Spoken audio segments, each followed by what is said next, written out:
या वचन कहता जब इजरायलियों ने परमेश्वर को छोड़ दिया तो परमेश्वर ने उनको मिदानियों के हाथ में दे दिया और मिदानी लोग इजरायलियों के ऊपर कब्जा करने लगे और इजरायली डर के मारे गुफाओं में रहने लगे।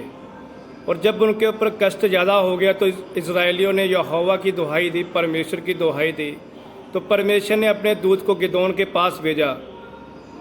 हम वचन में पढ़ते हैं न्याय की पुस्तक उसका 6 चैप्टर उसकी 12 आयत को पढ़ते हैं।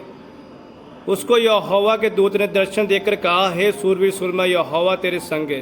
हालेलुया। वचन कहता है कि यहोवा के दूत ने गिदोन को बोला कि हे सूरवीर सुरमा, यहोवा तेरे संग है।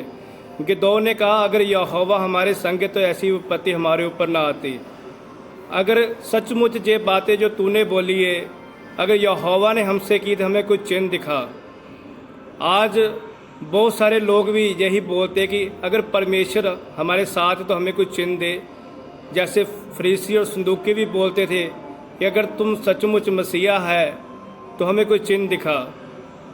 जब एक नया विश्वासी प्रभु में चलता है, वो बाइबल में बढ़ना शुरू करता है, आत्मा में बढ़ना शुरू करता है, प्रार्थना में बढ़ना शुरू करता है, तो शैतान उसका विरोध करना शुरू करता है। और जब शैतान का विरोध करना शुरू करता है उसके रिश्तेदारों के द्वारा, उसकी फैमिली के द्वारा, उसके दोस्तों के द्वारा, उसकी कम्युनिटी के द्वारा, तो वो सोचता है अगर परमेश्वर मेरे संग है तो ये विरोध क्यों है। हालेलुया। वो सोचता है अगर परमेश्वर मेरे संग है तो ये विरोध क्यों, मैं तो परमेश्वर में चल रहा हूँ, मैं तो परमेश्वर में सही चल रहा हूँ, फिर ये विरोध क्यों हो रहा है। हालेलुया। ये समझने वाली बात है।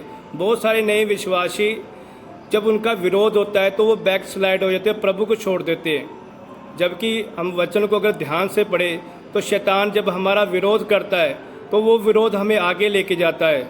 शैतान विरोध करता है कि हम प्रभु में आगे ना बढ़े और वहीं के वहीं रुक जाए और बैक स्लाइड हो जाए और जैसा पहले चलते थे वैसे ही चले। तो इस चीज़ का ध्यान रखना है। जब हम परमेश्वर में नया चले तो शैतान बहुत सारी कोशिश करता है कि हमें रोकने की। और नया विश्वासी भी कहता है कि मेरा विरोध हो रहा और मुझे प्रभु की कोई उपस्थिति महसूस नहीं हो रही, अगर प्रभु मेरे साथ है तो मुझे कोई चिन्ह दे। हालेलुया। पर वचन कहता है कि धर्मी जन विश्वास से जीवित रहेगा। हमें विश्वास के साथ चलना है कि परमेश्वर हमारे साथ है, क्योंकि वचन कहता है ना मैं तुम्हें कभी छोड़ूंगा, ना मैं तुम्हें कभी त्यागूंगा। और वचन ये भी कहता है विश्वास से धर्मी जन जीवित रहेगा। हमें इसी विश्वास के साथ चलना है, चाहे हमारा विरोध हो, चाहे लोग हमें कुछ भी कहे, चाहे हमारे ऊपर स्ताव आए, पर हमें इसी विश्वास से चलना कि परमेश्वर हमारे संग है। हमें परमेश्वर की कभी परीक्षा नहीं करनी कि वो हमें कुछ चिन्ह दे, कुछ चमत्कार दिखाए, तब हम मानेंगे कि परमेश्वर हमारे संग है। जहाँ हमें परमेश्वर की उपस्थिति हर टाइम महसूस होती रहे। अगर हम आत्मा में चल रहे तो हर टाइम हमें दूर तो नजर आएगी नहीं, हर टाइम हमें परमेश्वर की उपस्थिति भी फील नहीं होगी। हमें विश्वास के साथ ही चलना होगा और इसी विश्वास के साथ चलना कि परमेश्वर हमारे संग है। हमें गिदोन की तरह नहीं करना कि परमेश्वर ने उससे बातें की और उसने कहा कि अगर बातें ये यहोवा ने हमसे की है तो हमें कोई चिन्ह दे। हमें परमेश्वर से कोई चिन्ह नहीं मांगना, हमें विश्वास के साथ चलना है, क्योंकि वचन कहता है धर्मी जन विश्वास से जीवित रहेगा। आज हमें इसी विश्वास के साथ चलना है कि परमेश्वर हमारे संग है और वो हमें कभी छोड़ता नहीं, कभी त्यागता नहीं, और परमेश्वर की कभी परीक्षा नहीं करनी। प्रभु इस वचन के द्वारा आपको आशीष दे। सबको जय मसीह की।